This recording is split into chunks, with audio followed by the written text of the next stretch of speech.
দুই দফায় গত আসরের পিএসএল খেলতে গিয়েছিলেন রিশাদ হোসেন।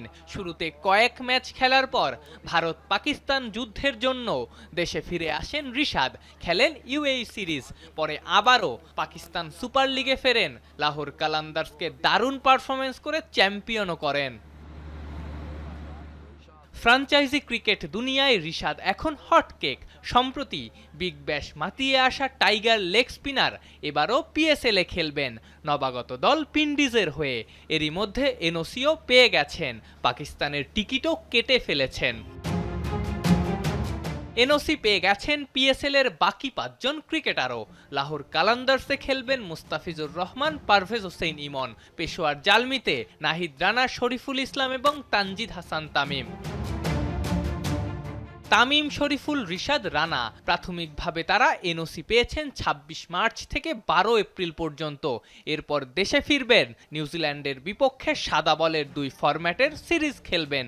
ওয়ানডে স্কোয়াডে না থাকায় ইমন এনওসি পেয়েছেন ২১ এপ্রিল পর্যন্ত। এই বাঁহাতি যোগ দেবেন টি-20 দলে। আর 2 দফায় এনওসি পাচ্ছেন মোস্তাফিজুর রহমান। ১২ তারিখ তামিম, রানাদের সাথে ওয়ানডে সিরিজ খেলতে দেশে ফিরবেন ফিজ। পরে আবার ২৪ এপ্রিল যোগ দিয়ে থাকবেন পিএসএল এর ফাইনাল পর্যন্ত।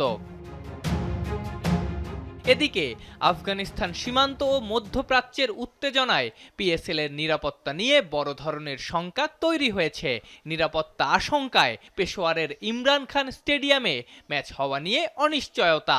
এছাড়া পিএসএল এ অংশ নেয়া বাংলাদেশি ক্রিকেটারদের নিরাপত্তা নিয়েও সরকারের সঙ্গে কথা বলবে বিসিবি। প্লেয়ারদেরকে পাঠাবো সেই হিসেবে ওদের জন্য এনওসির ব্যবস্থাটা করা আছে, বাট আমরাও জানি যে ওখানে কিছু নিরাপত্তা ইস্যু আছে এই মুহূর্তে, যেহেতু পরিস্থিতি একেবারে স্বাভাবিক না। যেটা প্রথাগত সেটা হচ্ছে যে আমরা সরকারের কাছে এই ব্যাপারটা জানাবো এবং সরকারের কাছ থেকে আমাদের দল, আমাদের খেলোয়াড়দের যাওয়াটা নিরাপদ কিনা সেটা আমরা পরিষ্কার হব এবং সেই ব্যাপারে আসলে তারপরে সিদ্ধান্তটা নিব। পিএসএল এর গত আসরও মাঝপথে বন্ধ হয়ে গিয়েছিল ভারত পাকিস্তান যুদ্ধের কারণে, যদিও পরে আবারও শুরু হয় আর চ্যাম্পিয়ন হয় রিশাদ সাকিব মিরাজের লাহোর কালান্দার্স। আফনান পিয়াল, যমুনা স্পোর্টস, ঢাকা।